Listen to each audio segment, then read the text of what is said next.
আমাদের চারিপাশে এমন কিছু মানুষ আছে যারা কিনা না জেনে বুঝেই দুমদাম কমেন্ট করে ফেলে। তো তাদের উদ্দেশ্যে একটাই কথা বলবো যে আগে জানুন বুঝুন, তারপরে না হয় একটি কমেন্ট করবেন। দুমদাম ভুলভাল কমেন্ট করে কখনোই কিন্তু আপনি বড় হতে পারবেন না। এই এক শ্রেণীর মানুষ আছে যারা কিনা দুমদাম ভুলভাল না জেনে শুনেই কমেন্ট করে, আর কিছু কিছু মানুষ আছে যারা কিনা পুরো ভিডিওটি না দেখে, পুরোটা ওয়াচ না করে দায় সারানোর মতন একটি কমেন্ট করে দিয়ে চলে যায়। তো প্লিজ তোমাদেরকে বলছি যে ভুলভাল কমেন্ট করা বন্ধ করো, আর পুরো ভিডিওটি দেখো, দেখে ভালো লাগলে তারপরে একটি সুন্দর গঠনমূলক কমেন্ট তোমরা করো। তো কি হয়েছে সবটাই তোমাদের সাথে আজকে শেয়ার করব, লাস্ট পর্যন্ত আমার সাথে দেখতে থাকো। তো তার আগে দেখো এখানে তোমাদের সামনে নিয়ে চলে এসেছি আজকে দুটো রান্নার রেসিপি। তো প্রথমেই দেখো একটু বড়া করে নেব, ঘরে ছিল কিছু কলা, তো সেই কলাগুলো দিয়ে আজকে বড়া করে নেব। সামনেই তো জন্মাষ্টমীর, তালের বড়া তো অনেকেই করবে, তো কলার বড়াও কিন্তু এইভাবে করে দেখতে পারো, ভীষণই ভালো লাগবে। তো কলাগুলোকে আমি সেই জন্য হাত দিয়ে একটুখানি চটকে নিলাম, নিয়ে লবণ দিয়ে নিয়েছি, তারপরে চিনি দিয়েছি, আর এদিকে চালের গুঁড়ো দিয়ে দিলাম 1 কাপ মতো, নারকেল কোড়া দিয়েছি, আর পরে আমি আটা দিয়ে ভালো করে এটাকে মেখে নেব। তার আগে দেখো আরও দুটো কলা আমি এখানে অ্যাড করলাম, মনে হলো যেন দিলে ভালো লাগবে, তো সে কারণে। আর কিছুটা দিয়ে দিলাম মৌরি। তো মৌরি দিয়ে বেশ মাখলে কিন্তু আর বড়াটা করলে বেশ কিন্তু খেতে ভালো হয়।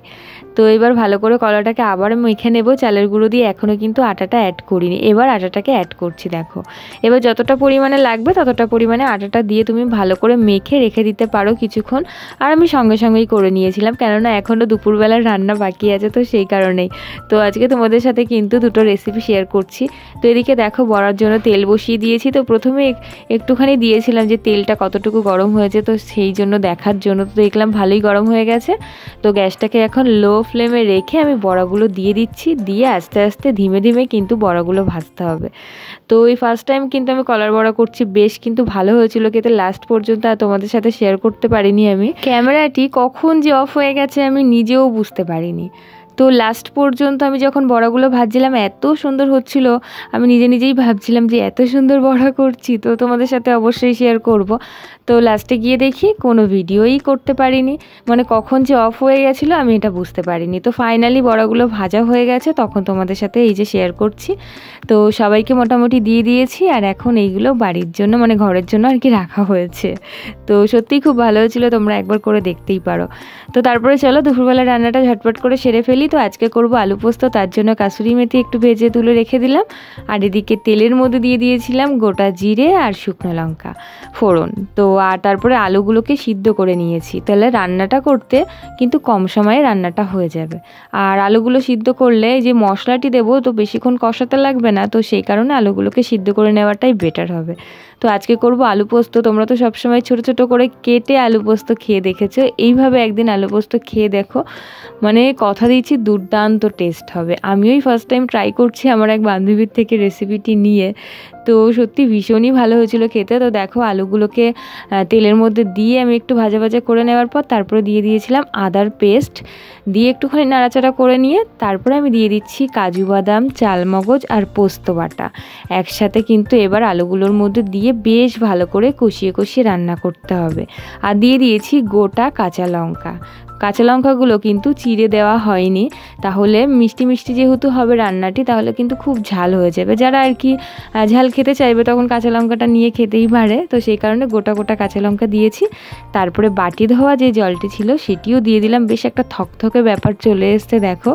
আর ভীষণই কিন্তু টেস্টি হয় খেতে, তোমরা পারলে কিন্তু অবশ্যই এটার মধ্যে টক দই অ্যাড করতে পারো 2 চামচ মতন। তো আমার কিন্তু ঘরে টক দই ছিল না বলে আমার আর অ্যাড করা হয়নি, তবে এই রান্নাটা জাস্ট অসাধারণ হয়েছিল টক দই ছাড়াও।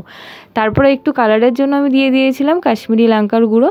তো দেখতেই পাচ্ছ কালারটা একটু বেশি হয়ে গেছে, তবে কিন্তু বেশ টেস্টি আর বেশ ভালো হয়েছিল। তারপরে নামানোর আগে একটু চিনি আর কাসুরি মেথি আর গরম মশলা দিয়ে আমি কিন্তু আলু পোস্তটা নামিয়ে নেব। তোমরা কিন্তু পোলাওর সাথে এটা ট্রাই করতে পারো বা পরোটার সাথে ট্রাই করতে পারো, ভীষণই ভালো হবে বিশ্বাস করো।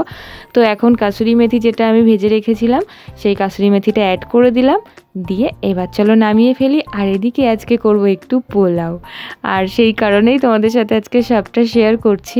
তো দেখো কি যে ভালো হয়েছে, এখনই আমি ভিডিও এডিট করছি আর লোভ লাগছে, এত লোভনীয় একটি সুস্বাদু আলুর দম। আর এদিকে দেখো আমি কিন্তু এই ফার্স্ট টাইম আজকে পোলাওটা এইভাবে করব। আমি কিন্তু সবসময় রান্না মানে চালটা আগে ফুটিয়ে নিই ভাতের মতন করে ঝরিয়ে নিয়ে তারপরে আমি এক এক করে সমস্ত সবজি তারপরে কাজু কিশমিশ মেশাই, কিন্তু আজকে এইভাবেই করছি। একটু আদা পেস্ট দিয়েছি আর হলুদ দিয়েছি, কাজু বাদাম আর কিশমিশটা একটু ফ্রাই করে নিয়ে দিয়েছি, তেজপাতা দিয়েছি, গোটা গরম মশলা দিয়ে চালটাকে ভালো করে মেখে নিয়েছিলাম চিনি আর লবণ দিয়ে। দেন পরিমাপ মতো জল দিয়ে কিন্তু প্রেশার কুকারে বসিয়ে দিয়েছিলাম, বেশ ঝুরঝুরে হয়েছিল। তারপরে প্রেশার কুকারের ঢাকনিটা খুলে একটু গ্যাস ওভেনের উপর রেখে দিলেই কিন্তু আরও বেশ ঝুরঝুরে হয়ে যাবে। আর ভীষণই টেস্টি হয়েছিল খেতে। আর তোমাদের কেমন লাগলো অবশ্যই কিন্তু জানিও। তো এই রান্নাটা পুরোটা করার পরেও যদি কেউ এসে একটু বাজে কমেন্ট করে যায় তাহলে কেমন লাগবে বলো? তো এখানে তো কোনো খারাপ কোনো ব্যাপার নেই, তো সেটাই আর কি বলছিলাম যে পুরো ভিডিওটি দেখো, দেখে তারপরে একটি ঠিকঠাক কমেন্ট করো। তো চলো আজকের মতো টাটা, দেখা হবে নেক্সট ব্লগে।